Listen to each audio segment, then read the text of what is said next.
आर्थिक लक्ष्य बनाएं। लक्ष्य से आपकी योजना को आकार मिलता है। योजना से आपके कार्य तय होते हैं, कार्यों से परिणाम हासिल होते हैं और परिणाम से आपको सफलता मिलती है। और यह सब लक्ष्य से शुरू होता है।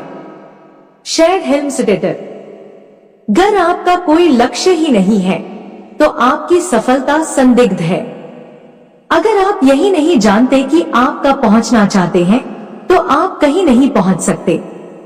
जैसे किसी यात्रा पर जाने से पहले आपको यह पता होना चाहिए कि आप कहां जाना चाहते हैं, उसी तरह आपको यह भी पता होना चाहिए कि आर्थिक क्षेत्र में आप कहां पहुंचना चाहते हैं, तभी आप वहां तक पहुंच सकते हैं। यदि आपकी कोई मंजिल ही नहीं है तो आप वहां तक पहुंचने की योजना कैसे बनाएंगे और उस दिशा में कैसे चलेंगे? अगर आप जीवन में कुछ करना चाहते हैं तो यह जान ले कि लक्ष्य के बिना काम नहीं चलेगा। लक्ष्य दो तरह के होते हैं, सामान्य लक्ष्य और निश्चित लक्ष्य।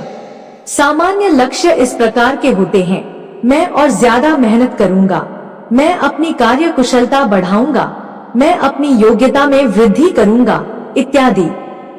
दूसरी ओर स्पष्ट लक्ष्य इस प्रकार के होते हैं, मैं हर दिन 8 घंटे काम करूंगा, या मैं हर महीने 20,000 रुपए कमाऊंगा, या मैं सॉफ्टवेयर डिजाइनिंग का कोर्स करूंगा।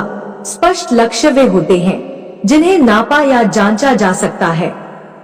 लक्ष्य जितना स्पष्ट होता है, आपके सफल होने की संभावना उतनी ही ज्यादा होती है। स्पष्ट आर्थिक लक्ष्य सफलता के लिए कितने महत्वपूर्ण होते हैं, इसका एक उदाहरण देखें।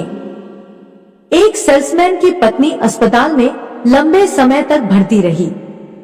हैरानी की बात यह थी कि उस साल सेल्समैन ने अपने सामान्य औसत से लगभग दुगुना सामान बेचा। जब उससे उसकी सफलता का कारण पूछा गया तो उसने कहा कि अस्पताल का बिल उसके सामने रखा था और वह सटीकता से जानता था कि बिल चुकाने के लिए उसे कितना सामान बेचना होगा। इस उदाहरण से यह स्पष्ट हो जाता है कि अगर कोई मनुष्य ठान ले तो वह अपने आर्थिक लक्ष्य हासिल कर सकता है, बशर्ते उसके सामने स्पष्ट लक्ष्य हो। इसलिए समय के सर्वश्रेष्ठ उपयोग का दूसरा सिद्धांत है आर्थिक लक्ष्य बनाएं। आर्थिक लक्ष्य बनाना बहुत ही आसान है। आपको पहले तो यथार्थवादी ढंग से यह तय करना है कि आप हर महीने कितनी धनराशि कमाना चाहते हैं और फिर गणित की सहायता से यह पता लगाना है कि इस धनराशि को कैसे कमाया जाए। उदाहरण के लिए, अगर कोई दुकानदार हर महीने 10,000 रुपए कमाना चाहता है और उसे एक प्रोडक्ट बेचने पर 50 रुपए लाभ होता है तो गणित आसान है। उसे हर महीने 200 प्रोडक्ट्स बेचने हैं, 10,000 बटा 50। यदि वह महीने में 25 दिन काम करता है तो उसे हर दिन 8 प्रोडक्ट्स बेचने होंगे। औसत का यह आंकड़ा जानने के बाद अब वह काम को टाल नहीं सकता। अब वह मूड न होने या बोरियत का बहाना भी नहीं बना सकता। इसलिए क्योंकि कागज पर अंकों का गणित उसे बता रहा है कि अगर लक्ष्य प्राप्त करना है तो उसे हर दिन इतना काम करना ही पड़ेगा। स्पष्ट लक्ष्य होने पर आपको हर पल पता रहता है कि आपने कितनी प्रगति की है और यह संतोषजनक है या नहीं।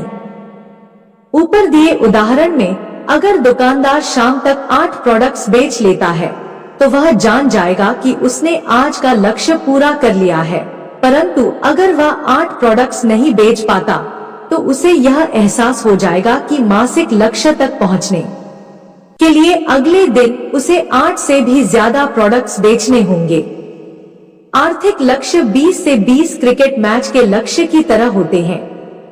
बाद में खेलने वाली टीम जानती है कि उसका लक्ष्य क्या है और जीतने के लिए उसे हर ओवर में किस औसत से रन बनाना है। हर ओवर के बाद अपेक्षित औसत घटता बढ़ता रहता है और यही मासिक या वार्षिक आर्थिक लक्ष्यों के बारे में भी सही है। आर्थिक लक्ष्य बनाना और उनके संदर्भ में अपनी प्रगति की जांच करते रहना बेहद जरूरी है, क्योंकि हम अक्सर इस बारे में मुगालते में रहते हैं। हमें लगता है कि हम बहुत मेहनत कर रहे हैं, हमें लगता है कि हम जितना कर रहे हैं उससे ज्यादा नहीं कर सकते। लेकिन याद रखें, मेहनत का मतलब हमेशा सफलता नहीं होता।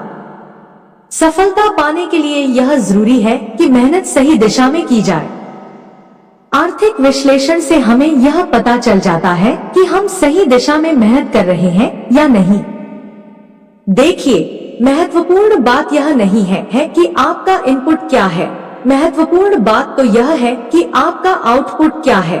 यानी महत्वपूर्ण बात यह नहीं है कि आप कितनी मेहनत कर रहे हैं, बल्कि यह है कि आप कितने सफल हो रहे हैं।